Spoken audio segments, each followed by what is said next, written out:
Hello students, welcome to PMS knowledge plus. तो आज का टॉपिक आप सभी को पता चल गया होगा कि आज हिस्ट्री का बहुत ही ज़्यादा बेसिक कंसेप्ट मैं आपके साथ डिस्कस करूंगी। तो देखिए, ये बेसिक कंसेप्ट हिस्ट्री को स्टार्ट करने से पहले हमें पता होना चाहिए। तो इसमें क्या है कि what is BC and AD. कुछ बच्चों को लग रहा होगा कि ये कंसेप्ट उन्हें पता है, बट इस कंसेप्ट को डीप से पढ़ना ज़रूरी है, क्योंकि हिस्ट्री यानी कि डेट्स, हिस्ट्री में हम हर चीज़ डेट्स के अकॉर्डिंग पढ़ते हैं, लर्न करते हैं। तो डेट्स के आगे हमेशा या तो हमें बीसी दिखाई देता है या फिर एडी दिखाई देता है, लेकिन हम कंफ्यूज हो जाते हैं। इसलिए आज हम इस कंफ्यूजन को हमेशा के लिए दूर कर देंगे। तो स्टार्ट करते हैं हम हमारा आज का टॉपिक कि बीसी और एडी क्या होता है।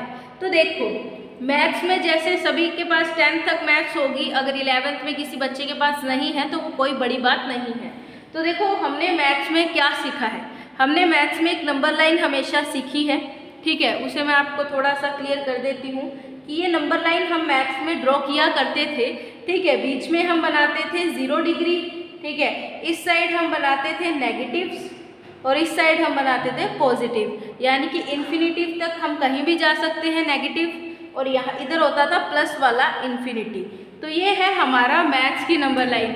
लेकिन आप सभी को जानकर थोड़ी सी हैरानी ज़रूर होगी कि हमारी हिस्ट्री में भी एक नंबर लाइन है जो हमें बहुत ही इम्पोर्टेंट है सीखनी। तो हम उस नंबर लाइन पे फोकस करते हैं। तो यहाँ आपको शो हो रहा होगा बच्चों, एक पेज पे मैंने क्या कर रखा है, यहाँ पर एक नंबर लाइन ड्रॉ कर रखी है, बट नंबर लाइन थोड़ी सी डिफरेंट है। अब ये नंबर लाइन डिफरेंट क्यों है, हम इस चीज़ को समझ लेते हैं। तो देखो, क्या है कि जैसे हम हमारे ग्रैंड पेरेंट्स हैं, घर पे हमारे दादा दादी होते हैं, तो हम उनसे हमेशा सुनते हैं, अक्सर वो बताते हैं कि हम उन्हें बोले कि दादाजी हमें कहानियाँ सुननी है। तो जब हमें वो स्टोरी सुनाएंगे तो वो क्या बोलते हैं कि लगभग आज से 5000 साल पहले या फिर आज से 500 साल पहले एक राजा था, ठीक है। तो इस टाइप की हमने स्टोरी सुनी है। तो उन्होंने क्या बोला, आज से 500 साल पहले, तो यानी कि उन्होंने एक रेफरेंस पॉइंट ले लिया। उन्होंने क्या रेफरेंस पॉइंट ले लिया, तो उन्होंने आज को रेफरेंस पॉइंट ले लिया। तो हमें हिस्ट्री में भी हर चीज़ को समझने के लिए एक रेफरेंस पॉइंट की जो नीड है वो बहुत ज़्यादा है। तो क्या है कि हर चीज़ को समझने के लिए हमें एक रेफरेंस पॉइंट चाहिए, एक पॉइंट चाहिए, ठीक है। रेफरेंस पॉइंट क्या होगा, जैसे मैंने आपको बताया कि अगर हम दादा दादी से कहानियाँ सुन रहे हैं तो वो हमें बताते हैं आज से 500 साल पहले एक राजा था। तो ये जो आज है, ये आज क्या हुआ, यहाँ पर रेफरेंस पॉइंट की तरह काम कर रहा है। तो हिस्ट्री में भी रेफरेंस पॉइंट है। तो अगर कुछ बच्चों को पता हो कि हिस्ट्री का रेफरेंस पॉइंट क्या है तो वो बता सकता है कमेंट सेक्शन में। तो हिस्ट्री का रेफरेंस पॉइंट है बच्चों जीसस क्राइस्ट का बर्थ। क्या है, जीसस क्राइस्ट का जो बर्थ है वो हमारे हिस्ट्री में रेफरेंस पॉइंट की तरह आया है सामने। अब ये रेफरेंस पॉइंट क्यों आया सामने, क्योंकि क्या है कि हिस्ट्री जब से स्टार्ट हुई है, अब 11th क्लास में भी हम इस कंसेप्ट को पढ़ते हैं और 12th क्लास में भी हम इस कंसेप्ट को बहुत अच्छे से रीड आउट करते हैं कि 11th में हमने पढ़ा था ना बच्चों प्रीमेट्स के बारे में। किसके बारे में स्टडी किया था हमने प्रीमेट्स के बारे में पढ़ा था कि जैसे मानव का कैसे विकास हुआ, कैसे वो एक चिंपैंजी, ठीक है, एक चिंपैंजी से कैसे वो एक मॉडर्न ह्यूमन जो है वो बने, ठीक है। तो ये सब हमने हिस्ट्री में पढ़ा। तो बट उसमें हमें क्या था कि तब के टाइम पे जब हिस्ट्री स्टार्ट हुई है, हमारा जो अर्थ है वो इवॉल्व होना स्टार्ट हुआ है, तब कुछ भी हमारे पास रिटन फॉर्म में नहीं है। तो क्यों नहीं था, क्योंकि किसी पर्सन ने उसे लिखना स्टार्ट नहीं किया था। बट जब से हिस्ट्री को लिखना स्टार्ट किया है, हिस्ट्री को रिटन फॉर्म में लिखना स्टार्ट किया है, तब से हमारे पास क्या है, हमने एक रेफरेंस पॉइंट ले लिया है। रेफरेंस पॉइंट के पहले जो भी इवेंट्स हो गए हैं वो पास्ट की बात है, और रेफरेंस पॉइंट के बाद के जो सभी इवेंट्स हैं वो हमारे प्रेजेंट की बात हो जाएगी। तो ये रेफरेंस पॉइंट इतना ज़्यादा ज़रूरी है। तो रेफरेंस पॉइंट आपको समझ आ गया होगा। तो अब देखो बच्चों, जो फर्स्ट पर्सन थे जिन्होंने रेफरेंस पॉइंट की नीड को समझाया तो वो एक क्रिश्चियन थे, ठीक है। तो उन्होंने क्या किया, उन्होंने जीसस जो क्रिस्ट है इनको क्या रख दिया, रेफरेंस पॉइंट पे रख दिया। जीसस क्राइस्ट का जो बर्थ है उसको क्या कर दिया इन्होंने, रेफरेंस पॉइंट पे रख दिया। ठीक है, ये आपको समझ आ गया होगा। अब मैं आपको नंबर लाइन के ऊपर शो करती हूँ कि रेफरेंस पॉइंट का क्या सिस्टम है। तो देखो बच्चों, हमने अभी बात की कि ज़ीरो को, यानी कि हमें एक रेफरेंस पॉइंट चाहिए था जो भी पहले इवेंट्स हुए हैं उनको मेज़र करने के लिए। तो ये जो ज़ीरो है यानी कि रेफरेंस पॉइंट है वो किसको लिया गया, वो लिया गया बर्थ ऑफ जीसस क्राइस्ट, यानी कि जीसस क्राइस्ट के बर्थ को क्या मान लिया गया, जीसस क्राइस्ट के बर्थ को मान लिया गया रेफरेंस पॉइंट। जीसस क्राइस्ट के बर्थ के पहले जो भी टाइम होगा वो किस में चलेगा, वो चलेगा बीसी में। किस में चलेगा बच्चों, वो चलेगा बीसी में। और बीसी को हम कैसे लिख सकते हैं, बीसी को हम लिख सकते हैं बिफोर क्राइस्ट या फिर before the birth of Jesus Christ. BC जो है ना, बीसी की फुल फॉर्म अगर कही जाए तो वो हो जाएगी before the birth of Jesus Christ या फिर बिफोर क्राइस्ट, यानी कि जीसस क्रिस्ट के बर्थ के पहले जितने भी इवेंट्स हुए हैं उनके आगे अगर देखा जाए तो हम किसका यूज़ करेंगे, तो उनके आगे हम लगाएंगे बीसी को। किसको लगाएंगे, बीसी को। फॉर एग्जाम्पल एक एग्जाम्पल दे देती हूँ मैं आपको कि ये जो 2500 है, तो इस 2500 में क्या हुआ था, कंस्ट्रक्शन हुई थी। किसकी कंस्ट्रक्शन हुई थी ये भी मैं आपको बता देती हूँ। तो 2500 में जो गीज़ा पिरामिड है, क्या है, गीज़ा पिरामिड, गीज़ा पिरामिड की क्या हुई थी, कंस्ट्रक्शन हुई थी। तो गीज़ा पिरामिड की कंस्ट्रक्शन से बाद में हम क्या लगाते हैं 2500 बीसी, यानी कि जीसस क्राइस्ट के बर्थ के 2500 साल पहले जो था वो क्या था, जो गीज़ा पिरामिड है उसको कंस्ट्रक्ट किया गया था। ठीक है, 2500 साल पहले जो है गीज़ा पिरामिड कंस्ट्रक्ट हो गया था जीसस क्राइस्ट के बर्थ के पहले। तो ये जीसस क्राइस्ट के बर्थ के पहले की बात हो गई। अब अगर मैं बात कर लूँ कि जीसस क्राइस्ट के बर्थ के बाद के जितने भी इवेंट्स को मेज़र किया जाएगा वो किस में किया जाएगा, तो वो किया जाएगा एडी में। किस में किया जाएगा बच्चों, एडी में। और एडी की फुल फॉर्म कोई भी बच्चा नहीं बोलेगा after the death of Jesus Christ, ये बिल्कुल गलत हो जाएगा। ठीक है, हमें इवेंट्स ही नहीं समझ आएंगे। तो क्या बोलना है, तो एडी क्या होती है बच्चों, वो होता है एनो डोमिनी। इसे या तो हम बोल सकते हैं एनो डोमिनी या फिर बोल सकते हैं हम इसे after the birth of Jesus Christ. क्या बोल सकते हैं, after the birth of Jesus Christ जो है हम इसे बोल सकते हैं। तो कोई भी बच्चा एनो डोमिनी ही बोलेगा या फिर after the birth of Jesus Christ बोलेगा, कोई भी बच्चा आफ्टर द डेथ नहीं कहेगा। तो बीसी और एडी का तो ये थोड़ा बहुत जो था कंसेप्ट था। अभी मैं थोड़ा और आपको समझाती हूँ इसको अलग अलग लिख के। ये तो मैंने नंबर लाइन पे आपको शो कर दिया था। लिटिल बिट कन्फ्यूज़न भी कई बच्चों को हो सकती है, तो उस कन्फ्यूज़न को बिल्कुल क्लियर करने के लिए मैं एक बार और आपको थोड़ा सा डिटेल में समझा देती हूँ। ठीक है, तो हम एक बार और पढ़ लेते हैं बीसी को और एडी को। तो बीसी क्या था बच्चों, बीसी था हमारे पास बिफोर क्राइस्ट एंड एडी था एनो डोमिनी। जो भी इवेंट जीसस क्राइस्ट के बर्थ के पहले थे उन्हें हम मेज़र करेंगे बीसी में, और जो भी इवेंट्स जो हैं जीसस क्राइस्ट के बर्थ के बाद थे उन्हें हम मेज़र करेंगे एनो डोमिनी में। तो ये आपको अच्छे से समझ आ गया होगा। ठीक है, तो अब क्या है, बीसी को हम एक और, बीसी के अलावा भी आपको एक और जो है डाटा लिखा मिल सकता है, वो होगा बीसीई। तो बीसी और बीसीई में कोई भी ज़्यादा फर्क नहीं है, मतलब बिल्कुल फ़र्क नहीं है। बीसीई की अगर फुल फॉर्म की बात कर ली जाए तो ये होता है before the common era, before the common era.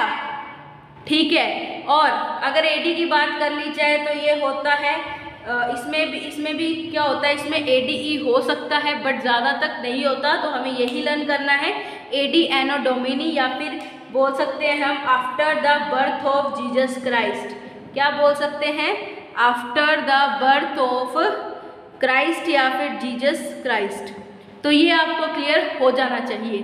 ठीक है, अब एक और जो चीज़ है कि बीसी में टाइम कैसे चलता है और एडी में टाइम कैसे चलता है, हम इसे समझ लेते हैं। कि देखिए, अगर बीसी में कोई ईयर की बात कर लूँ कि मैंने लिख दिया 2500 बीसी, जैसे बात की हमने कि 2500 BC में क्या हुआ था, गीज़ा का पिरामिड कंस्ट्रक्ट हुआ था।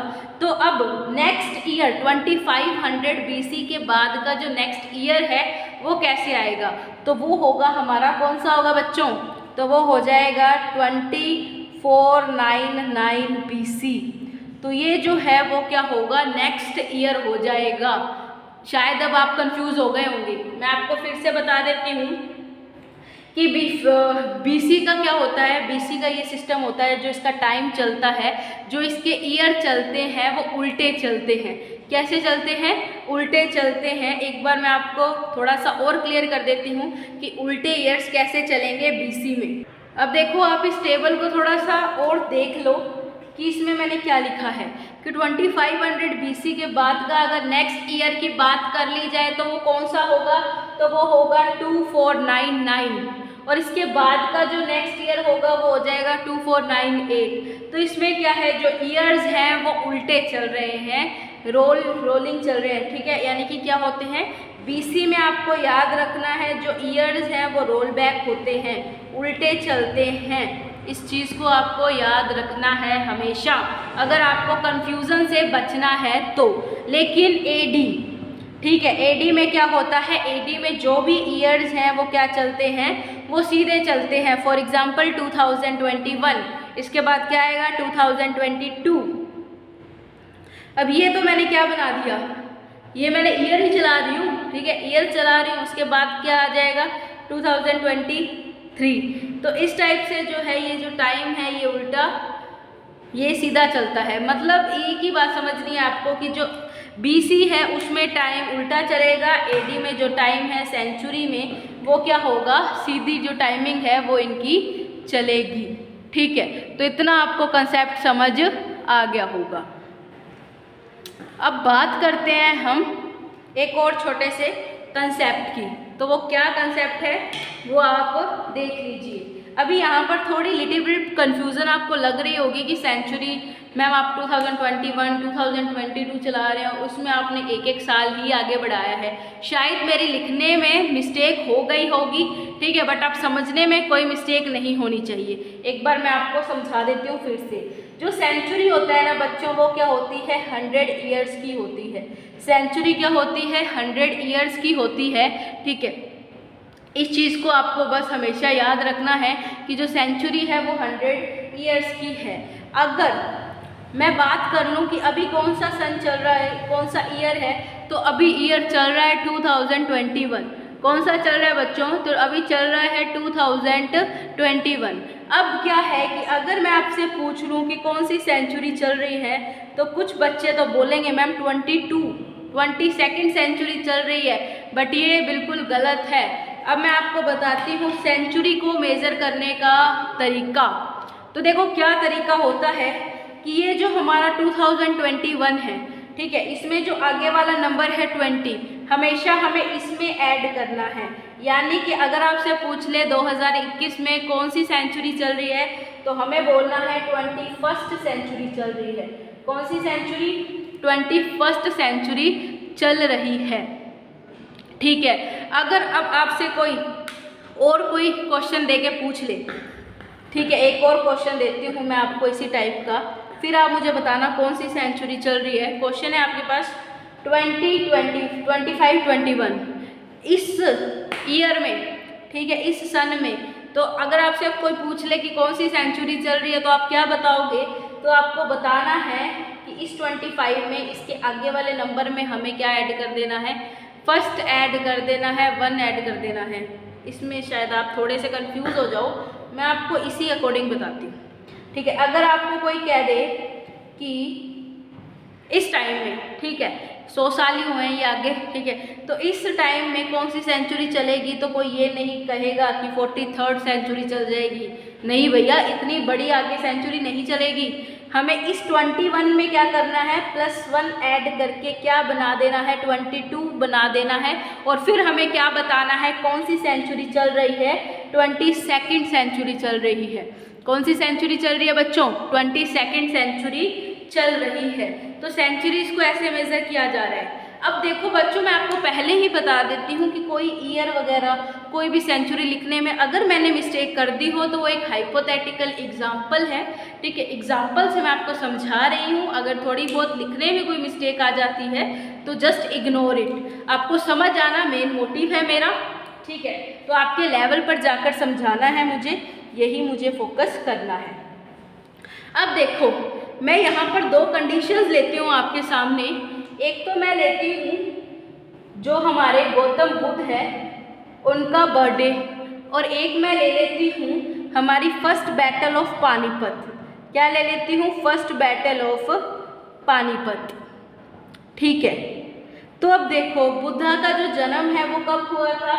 तो आप सभी को याद होना चाहिए, वो हुआ था 563 BC में, ठीक है। और फर्स्ट बैटल ऑफ पानीपत कब हुई थी? वो हुई थी 1526 AD में, ठीक है। अब कुछ बच्चे कहेंगे मैम 1527 में, ठीक है। तो ऐसा कुछ भी नहीं है, ये हम एक एजप्शन लेकर चल रहे हैं कि जो बुद्धा का बर्थडे है वो था 563 BC में और first battle of Panipat 1526 AD में, ठीक है। तो अब ये हमने इतना कर लिया।